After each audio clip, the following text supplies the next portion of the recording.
education in Germany. Just imagine that they came to India. Both of them came to India. And they said that let's live in India. Let's teach here at some of the law schools which we have. And they become part of a law school. They start teaching here. For the past 5 years, they have been living here. In a legal sense, just imagine they are domiciled in India. We are going to talk about the definition, meaning of domicile in module 2 or the unit 2 of your syllabus. So at least for now, just imagine that they are domiciled in India. Now, in the second or third year of their marriage, just like the last example, they had a son, right? But something untoward happened after 4 or 5 years, where this person passed away, when A passed away, right? Now, when A passed away, something very interesting came to the picture. What was realized was that A has properties in different countries. So A has property in Germany. And when we say property, we are going to divide property into both movable and immovable property. A also has property in UK, and A also has property in India. Again, both movable and immovable property. So to put it very simply, A has left both movable and immovable property in Germany, UK, and India. Now, this example is different from the last one, isn't it? The last example concerned two individuals who were Indian citizens, domiciled in India, never went outside India, and the dispute arose in India and principally concerned about the validity of marriage, and therefore none of you had any doubt in terms of positioning the application of a given law to the dispute. Now, I would like to seek your response in relation to the second illustration, which I just mentioned. Which law is going to apply in such a scenario? Can you help me out? Which law is going to apply in the scenario which I just mentioned? So on the face of it, yes, Shubham, yeah, please go ahead. Yes. So on the face of it, sir, it seems that a situation might arise which may be referred to as a conflict of laws. Like, because for now, as of yet, the system of the world is such that a certain law, a certain jurisdiction applies only to a certain country. Because we generally tend to make private laws as such that they apply only to a country. So what the situation that might arise is we will have a classic example of conflict of laws if there is any difference between the specific laws involved, that's laws of the specific countries involved. Okay. This is a very good response. Anyone else? I'm going to reflect on that response in just a couple of minutes after I hear your friends. Yes. Any other response on this in relation to the second example which I gave? Fine. Let me simplify the situation for you. Can we say that Indian law will apply in such a scenario? Only Indian law will apply in such a scenario. That too in relation to both movable and immovable property based in Germany and UK. That's the first question. Can we say that? No, sir, I think no. Okay, you think no. And why is that? So because of property, sir, यहाँ तो है नहीं वो. Property जो भी है उस country में है, तो वहाँ के लॉ गवर्न करेंगे जो भी हमारे कंट्री के साथ जिस हिसाब से उसका रिलेशन होगा. Oh, great. Fine. So the fundamental argument emerging from the two responses which we received was that we are not dealing with one legal system. So unlike the first illustration which we saw, where we were dealing with just one legal system, and that is Indian legal system, in the second example, owing to the nature of the case, we are dealing with multiple legal systems or more than one legal system. So we are dealing with German legal system because the property is based in Germany. We are dealing with UK legal system for two reasons. One, because the property is based in Germany, because the property is based in UK, and also because A was a citizen of UK. And then we are dealing with Indian legal system where the property is placed and they are domiciled. Both wife and husband, A and B, are domiciled in India. So this is multiplicity of legal systems that we are dealing with. In the first year of your LLB, you might have focused only on disputes which concern one legal system. So principally, you might have focused on, say, Indian legal system and how Indian legal system is placed in terms of dealing with the dispute. Here we are introducing a dispute where we have many legal systems, where we have many legal systems in picture in relation to a particular dispute. When there are many legal systems involved in relation to a particular dispute, and since the laws of all these legal systems derive their validity to some other grand norm, in India we might have the basis of law in our constitution, or for example, how constitution tries to envisage the law making and the validity of law. Similarly, in UK and Germany, there are different practices with regard to the making or unmaking of laws. Therefore, we cannot impose the law of one country or on another. Second, we cannot even presume that the laws of all the countries are the same. No, the laws of all the countries might differ. So in relation to the example which I gave, imagine German law says that the properties which are in Germany would be decided in accordance with the law of citizenship of that individual, especially when it comes to movable property. Now, this person was a citizen of United Kingdom. So according to the German law, it says that fine, the movable property might be decided in accordance with the German law. With regard to immovable property, there is a general consensus that the place where the immovable property is situated, the law of that country would apply. Indian law says that, you know what, the law of domicile would apply. Now, since A was domiciled in India, therefore, the Indian law might apply in relation to that particular in relation to that particular property.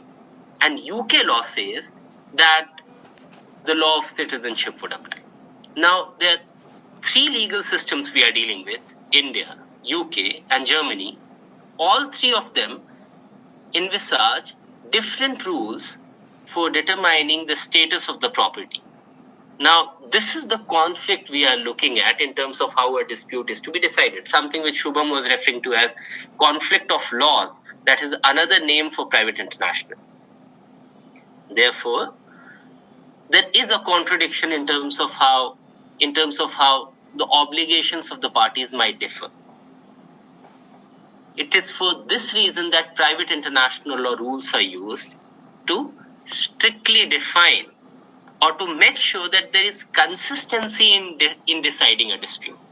That even if a German court is looking into an issue and not an Indian court, or a UK court is looking into an issue and not a German or Indian court, even then the result of that particular dispute would be the same. So the way Indian court would divide the property, in a very similar way German court would divide the property, or the UK court would divide the property. It is for this reason, it is with the agenda of unification of rules relating to private international law disputes that we study this paper. I hope this part is clear. Any doubts till now? Any questions? Any doubt? I know the initial lectures of private international law are technical, so if you don't follow it, please ask. You can unmute yourself and then respond, or if you want to type it in the chat box, I'm more than happy to respond to your questions and queries. Any doubts till now? कोई भी doubt है आपके पास? कोई doubt है भाई? Nothing. All right. What is peculiar about the second example which we saw? The second example which I mentioned just minutes back. In the second example, as distinct from the first one, what is important is to identify the foreign element involved in that particular example. What I mean to say is that in the second example, what we have seen is that there are many legal systems involved in the dispute. In legal terms, in strict legal terms, and for private international law students, this is known as presence of foreign element. So what is foreign element in the second example which I narrated just minutes back? The presence of property in different countries. That's the foreign element in the dispute, and the question is how to decide who owns the property after the death of A. Now, this foreign element is central to all private international law dispute. Now, just see, in the first example, both Shubham Jaiswal and Shubham Pandey, they said that Indian law would apply, and there was no response from others, so I presume that all of you agree with that. And that means that there, in that example, there was hardly any doubt that the entire business of the dispute resides in India. It is concentrated in India. Therefore, there's no need to inquire into foreign legislations and foreign practices, the laws of foreign country, to put it very simply. In the second example, however, there were multiple legal systems involved, and this person left property in all these legal systems. He was citizen of some other country. He resided in some other country, was domiciled in India, and therefore, this is the foreign element. The presence of the foreign element complicates the situation for us. It complicates the situation for us in the sense that we are unsure as to which law would apply. And we are going to learn precisely that.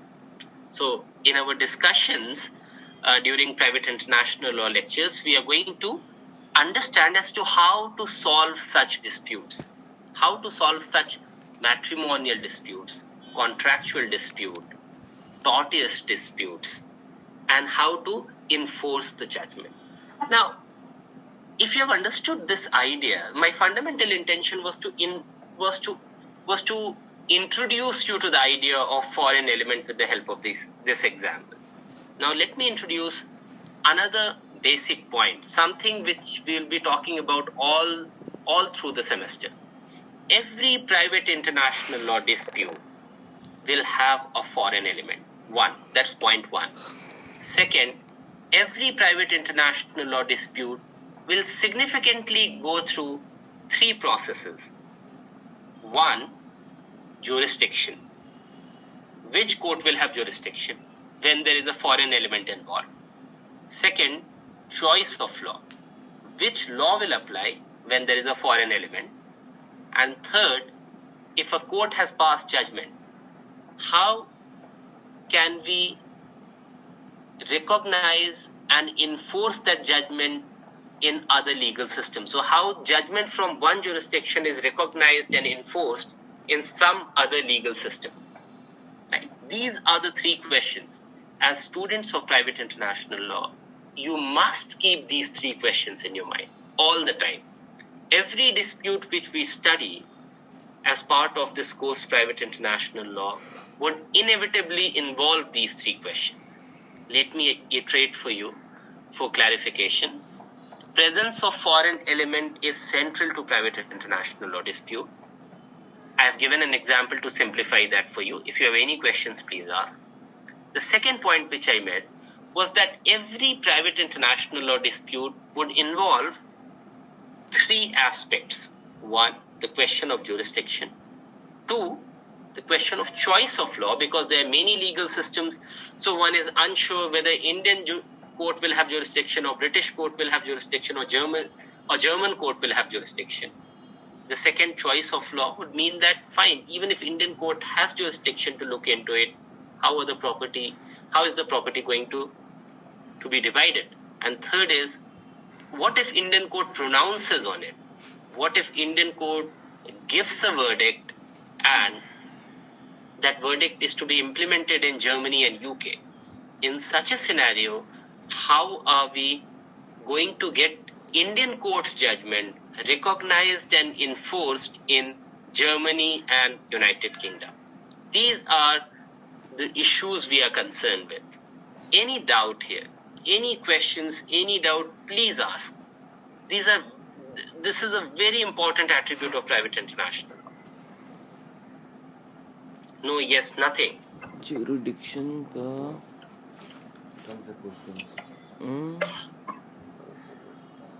Fine.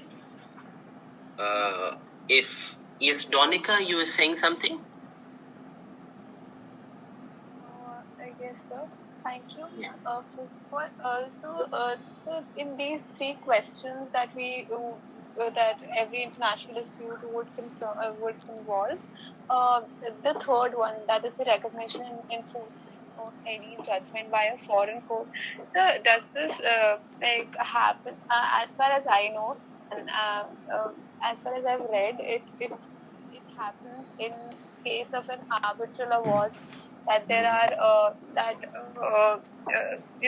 if they are if the parties are of two different jurisdictions, they can choose the law and they can enforce that arbitral award.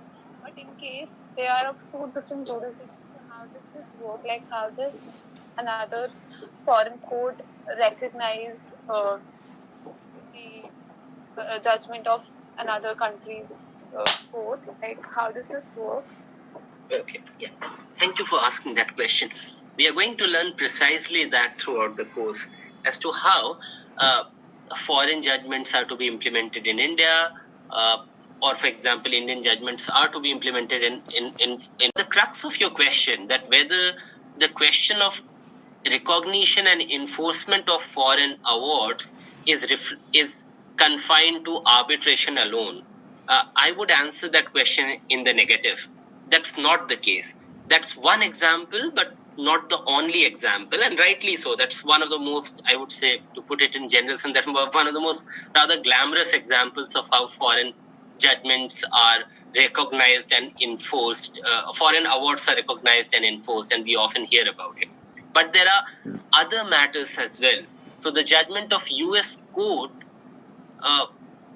might also require recognition and enforcement in Indian legal system. To give an example, just imagine that a person got married in India, traveled to US, and got divorced in US. Of course, the matter was decided by a US court. Now that judgment needs to be enforced and recognized in India. Only then that person can be said to have been out of the wedlock. Now, it is in that sense that the judgment need recognition and enforcement even in Indian legal system. Yes, arbitration is a good example, as I said, but that's not the only example. There are other examples as well. Such kind of examples could be another. There is a very specific section in your syllabus dealing with enforcement and recognition of foreign judgments. We will talk about it in detail as to how judgments are recognized and enforced in Indian legal system. We'll use CPC to see as to how Indian laws are placed in that regard. For now, at least these are the three questions which needs to be understood, as I said. Question of jurisdiction, choice of law, and recognition and enforcement of foreign judgments and awards. Now, these are the three fundamental issues which you must have in mind whenever you are even thinking about a private international law dispute. When you are thinking about a private international law dispute, it will inevitably involve these three questions. All the private international law disputes, almost all the private international law dispute will fundamentally involve, if not directly, indirectly, these three questions. Donika, is that fine? Yes, I understood. Thank you. Yeah. Any other question? Fine. If there is none, let me move ahead and talk about something very interesting. Now, the first question which comes to our mind is that why would Indian court apply German law to divide a property which is based in Germany in relation to a person who was domiciled in India? Now, you might say that no, this is not very prudent. Indian courts would only apply Indian law. Why should Indian court apply UK law or US law or German law? Similarly, why should UK court apply Indian law or German law to decide the fate of the property? Now, it is in this sense that we are we often get a bit confused. Now, there is a larger justification to it. And this, for example, Cheshire, I have already circulated a reading on your classroom, on your Google Classroom. Cheshire's book, for example, gives certain reasons as to why foreign laws are applied to decide a dispute within private international law framework. The first reason is comity or relations between nations, so that nations respect each other and the rights of individuals residing within their territory. So it is for comity or relations between nations that private international law rules are developed. The other reason which is often identified for private international law is that to be precise with the determination of rights of individuals. Just imagine that German courts start applying German law, Indian courts start applying Indian law, and UK courts start applying UK law. That's going to be a... Just give me 1 minute, someone is at the door.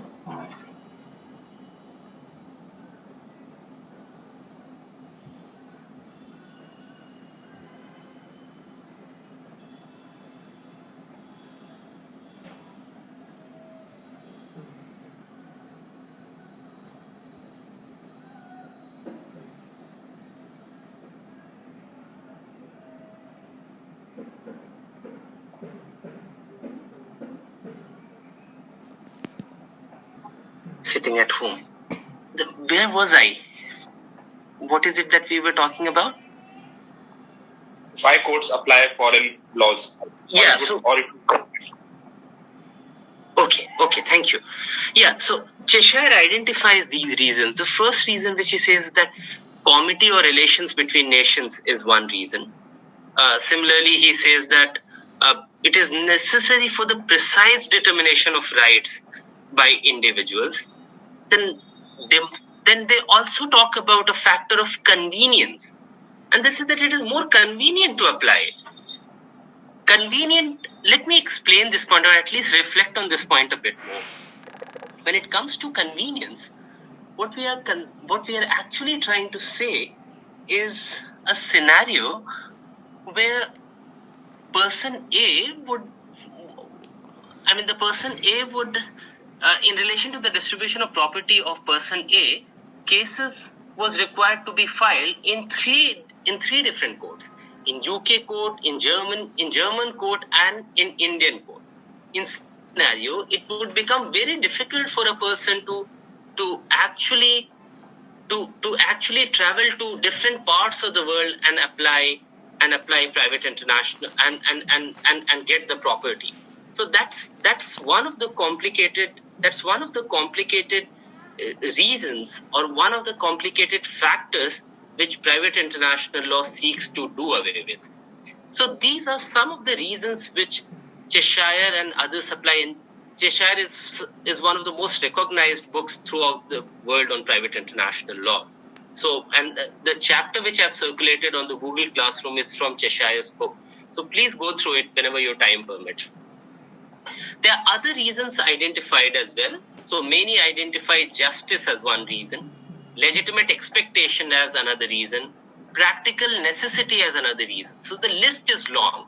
Fundamentally, the point which we need to emphasize on is that nations respect the fact that we should make the rules applicable to such dispute uniform, to avoid complication and to make it more convenient for individuals to settle their disputes.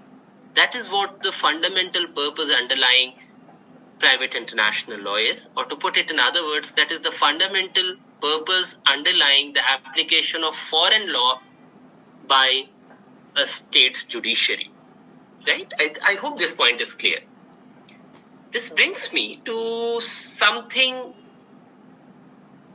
more concrete, and that is the definition of private international law. And the point which I'm trying to make here is this, that private international law has certain specific features. So those features are to be identified as part of any definition. Now, in order to define private international law, we have multiple sources. We can pick any textbook. We can also come out with our own definition. Maybe we can try to find private international law's definition in some case law. The source which I have chosen to define private international law, and at least to mention to this class, is again Cheshire's book and how it defines private international.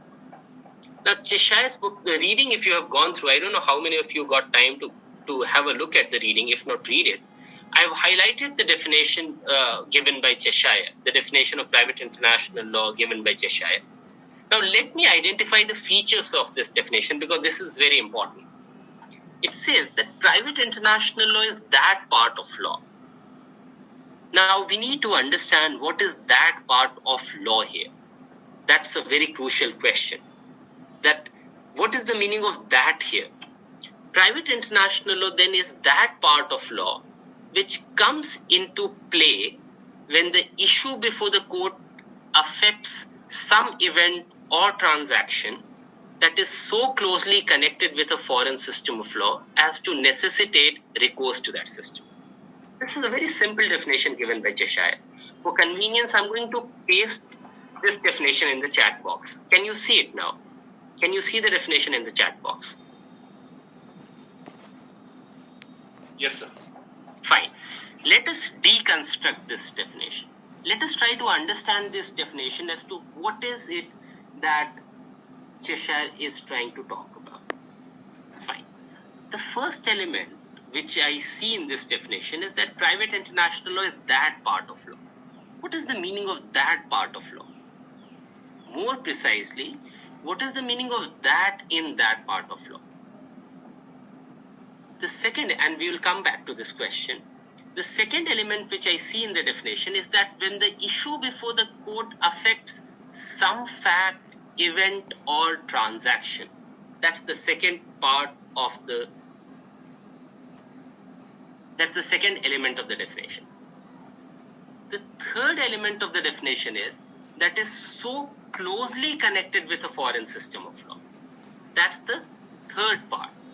That is so closely connected with a foreign system of law. And the fourth part is to necessitate recourse to that system. Now let us understand all these four elements one by one. Private international law is that part of law. Let me emphasize this point. Private international law is fundamentally municipal in nature.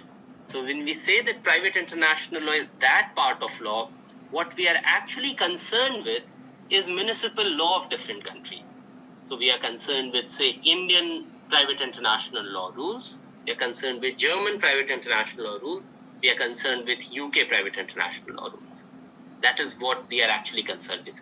So that part of law fundamentally means municipal law here. That part of municipal law, which comes into play when the issue before the court affects some fact, event, or transaction. That was the second element which we identified as part of this definition. When we say which comes into picture or play when issue before the court affects some fact, event, or transaction, there is an implicit factor identified in this sentence or phrase.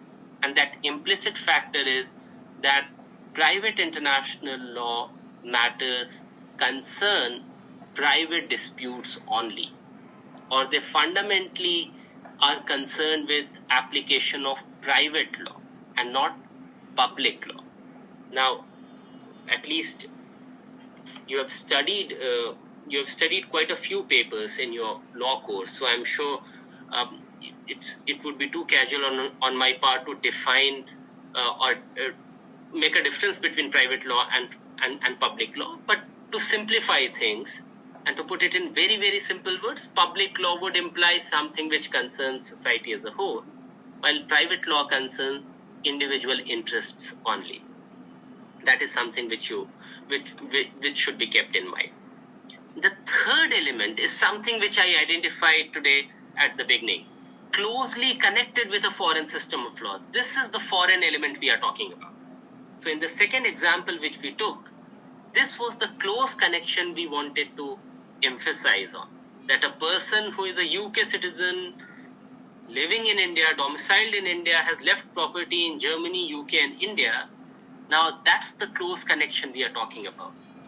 This third element can be termed as foreign element, presence of foreign element, meaning thereby close connection of the facts of the case to that of a foreign system of law. And the last element is that they are so closely connected that it becomes almost necessary for the courts to apply or have recourse to the system, or that system means that foreign system of law. That is what we are referring to. So the connection between, say, connection between the fact that person has certain movable property in Germany and the law at hand, the German law at hand is so close that it necessitates the Indian court to apply German law. That is what that in that system means in the last part of this particular definition. So this is how Cheshire tries to capture the essence of private international law. This is how he defines private international. So what is our takeaway from this definition? When we look at this definition, we emphasize on 4 points. One, that part of law, which implies that private international law is fundamentally a municipal law. When the issue before the court affects some fact, event or transaction, we are fundamentally concerned with private disputes that is so closely connected with the foreign system of law. As I defined and explained, this refers to foreign element, and third, to necessitate recourse to that system. So we are talking about the application of that particular foreign law to the dispute at hand. These are the 4 elements which you must have in mind when you are thinking of private international law. So what is it that we have covered today? To summarize, or maybe to re-emphasize on the points again, that every private international law dispute will have a foreign element involved. That's point number 1. Point number 2 is that every private international law dispute will involve 3 questions. 1, that whether question of first, whether the courts have jurisdiction or not. Second, which law would apply. And third, how to recognize and enforce the judgment of one on the other. So these are the 3 questions which are involved in every private international law dispute. Then we further moved ahead and tried to define private international law. Now, in terms of defining private international law, we have adopted Cheshire's definition of private international law, and we saw how he identifies 4 different elements. That part of law, which is fundamentally a municipal law, which comes into issue when, say, a private dispute is in picture, having a foreign element so significant that it requires recourse to the foreign system of law. That is how the definition of private international law is understood. Now, let's hear from your side. What do you think about these elements? Any doubts, any questions, any concerns with regard to today's lecture? You're more than welcome to flag.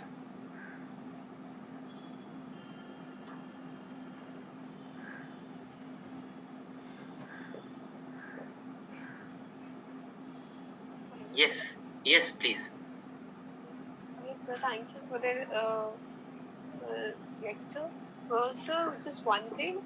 In this definition by Cheshire, it is mentioned that the third significant part of the definition is that the issue must be so closely connected with a foreign system of law that it should be so significant. So, how would one identify? Like, is it that that particular issue has it necessitates recourse to another system of law? I mean, its significance is high enough to necessitate recourse to that system, to another system of law. Okay, yeah, that's a very good question. So, yes, complete it. Yeah, please go ahead. What are the ways to identify whether the issue is very closely connected with that? Now, whether a given dispute is closely connected to a foreign system of law is decided on the basis of facts. So there cannot be a mechanical formula to say identify foreign element, as you rightly said. So the facts of each and every case is basically a central element in deciding that whether there is a presence of foreign element or not, or to put it in the words of Cheshire, whether there is a close connection between the facts and the foreign system of law. As I said again, there cannot be a mechanical way of identifying, say, a foreign element or the question of foreign element. Yes, laws do come into picture. The policies of the laws and policies of the country of the court of which it is deciding the matter will certainly become a very central element in, or a central figure in deciding whether there is a foreign element involved or not. But fundamentally, it is on the basis of facts, and that's what Cheshire seems to be implying when he talks about any transaction, issue, fact, event, or transaction, and then its connection with the foreign, with the foreign system of law. So to answer your question in a very simple words, it depends on the facts of different case whether there is a connection between the facts, events, and transaction and the foreign system of law or not.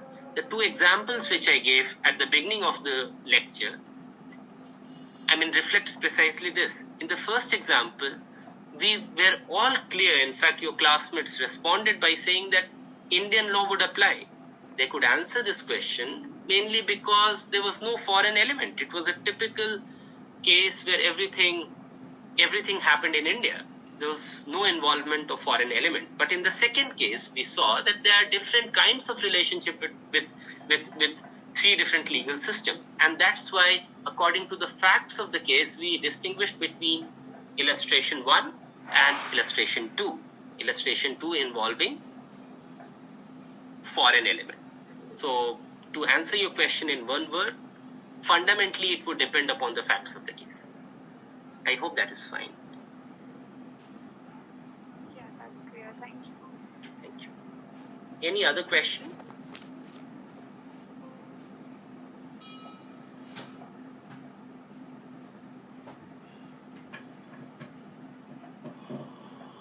Alright. If there is none, we meet again as per the schedule tomorrow.